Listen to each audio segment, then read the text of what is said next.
ဈေးတန်းထဲမှာအဝတ်အစားစုပ်ပြတ်တန်နေတဲ့ဖုန်ကြီးတစ်ပါးရုတ်တရက်ပေါ်လာခဲ့ပါတယ်။သူဟာရက်တောင်စုပ်ကလေးတရက်ကိုခတ်ပြီးလူစီကာရန်လမ်းမတွေထက်ဖြတ်တန်းသွားလာရင်တကားတလီလူဆိုးတွေကိုပညာပေးလိုက်တကားတလီစီးညင်းနှွမ်းပါသူတွေကိုကူညီလိုက်နေပေါ့။လူချို့ကသူ့ကိုဖုန်ကြီးယူလို့ခေါ်ကြတယ်လို့အချို့ကလည်းကြီးကုံဆရာတော်လို့ယိုသေးစွာခေါ်ကြပါတယ်။ဒီနေ့မှာတော့ကြီးကုန်းကဈေးဆိုင်တစ်ခုကနေပေါက်စီတစ်လုံးကိုယူစားလိုက်ပါတယ်။ဆိုင်ရှင်ကပတ်စံတောင်းပေမဲ့ကြီးကုန်းကငါမှပတ်စံတစ်ပြားမှမရှိဘူးလို့ပြောလိုက်တာကြောင့်ဆိုင်ရှင်လည်းညစ်ပတ်နေတဲ့မုံကိုကြည့်ပြီးရွှမ်းရှာစိတ်ပြက်သွားကနောက်ဆုံးတော့ကြီးကုန်းကိုပဲစွန့်ကြည့်လိုက်ရပါတော့လေ။ဒါပေမဲ့ကြီးကုန်းကအလားစားမဲ့လူမျိုးပဲဟုတ်ပါမလဲ။သူဟာအင်ကြီးလက်ဆက်အောက်ကနေကြေးပြားနှပြားကိုထုံပြီးဆိုင်ရှင်ရဲ့ပတ်စံတိတ်တာတွေကိုအမိယာလှမ်းပစ်ထည့်ပြီးခဲ့တာကြောင့်ဆိုင်ရှင်လည်းကျဉ်တ်တဲ့အပြုံးနဲ့ကြံ့ရခဲ့ပါတယ်။အဲ့ဒီနောက်ကြီးကုန်းဟာလမ်းဘေးမှာမိဘအတွက်အတူပါစရဲ့အရာဟုတ်မိမိကိုယ်ရောင်းချနေတဲ့တနာစရာမင်းကလေးကြောက်ကိုတွေ့သွားခဲ့ပါတယ်။အဲ့ဒီချိန်မှာပဲပတ်စံရှိအတိုင်းဝိုင်းကတထေးသားတခင်လေးနှစ်ယောက်ရောက်လာပြီးကွန်ပလီရဲ့ချောမောလက်ပါရဲ့ရုပ်ရည်ကိုမြင်တော့မကောင်းနေစေနဲ့မင်းအရင်လုံငါကိုအနမ်းတပွေပေးုံလေး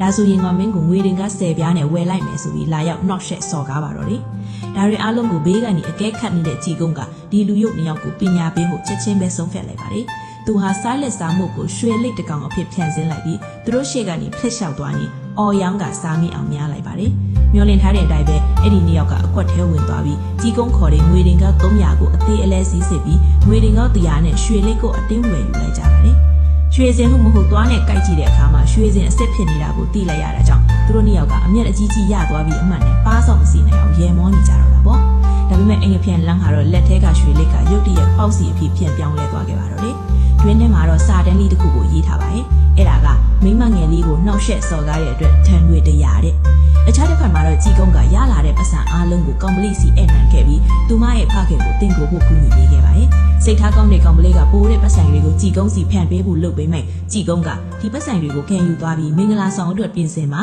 ငါကိုတော်ကမင်းရဲ့မင်္ဂလာဆောင်အရက်ကိုတောက်ရအောင်မလို့မိန့်ကြားခဲ့ပါတယ်။ကောင်ပလီကကျေးဇူးတင်လို့ဒူးထောက်ဦးချဖို့ပြင်တော့ကြီးကုန်းကကျေးဇူးတင်ရမှာကငါကိုတော်ကမင်းကိုကျေးဇူးတင်ရမှာပါ။မင်းမှာမိဘပေါ်တိတ်တက်တဲ့နှလုံးရှိပါတယ်။ငါကမင်းရဲ့တိတ်တက်တဲ့စိတ်ကိုအသုံးပြုပြီးအဲ့ဒီလိုဒရိษံစိတ်ရှိတဲ့လူတွေကိုပညာပေးလိုက်တာပါလို့ပြန်ပြောခဲ့ပါတယ်။အဲ့ဒီနောက်တော့ကြီးကုန်းဟာအုတ်ကူရှိမှဖျောင်းနောင်ကြီးကိုတုံပြီးတစ်ကိုင်းတစ်ကိုင်းကိုမီးညီလိုက်ရာတစ်ကိုင်းဟာလေထဲကိုပြန်တောက်သွားပြီးတောင်မောက်ကစန့်အိမ်ကြီးတစ်ခုစီတရက်မမတ်ပြန်သွားပြီးမီးဆွဲလောင်ပါတော့တယ်။အမှန်တော့အဲ့ဒီမီးလောင်နေတဲ့အိမ်ကြီးဟာကြီးကုန်းကိုယ်တိုင်ရဲ့အိမ်ကြီးပဲဖြစ်ပါတယ်။ကြီးကုန်းရဲ့မျက်နှာပေါ်မှာငိုအားထက်ရေအားတန်တဲ့ပုံစံမျိုးဖြစ်နေပြီးဝါရင်သရုပ်ဆောင်ကြီးယူပန်ချမ်းရဲ့ပြထန်စားအုပ်အလားကောင်းမွန်လာတဲ့သရုပ်ဆောင်ချက်တွေကအဲ့ဒီချိန်မှာရှိနေတဲ့ကြီးကုန်းရဲ့ရင်တွင်းခံစားခြင်းနဲ့ရုန်းကန်ရတဲ့မျက်နှာတွေကိုအပြည့်အဝပေါ်လွင်စေခဲ့ပါတယ်။မင်းကလေးကလန့်ဖြတ်ပြီးကျေးဇူးရှင်အဲ့ဒါဘသူအိမ်လဲလို့မေးတော့ကြီးကုန်းကရိုးလိုရဲမောပြီးငါအိမ်လေးရှို့လိုက်တာကောင်းတယ်။ရဟန်းပေါင်ဝင်ရင်အိမ်ဆိုတာမရှိတော့ဘူး။မီးရှို့လိုက်တော့အားလုံးရှင်းသွားတာပေါ့ဆိုရင်ပဲဗီဒီယိုလေးကပြီးဆုံးသွားပါတော့တယ်။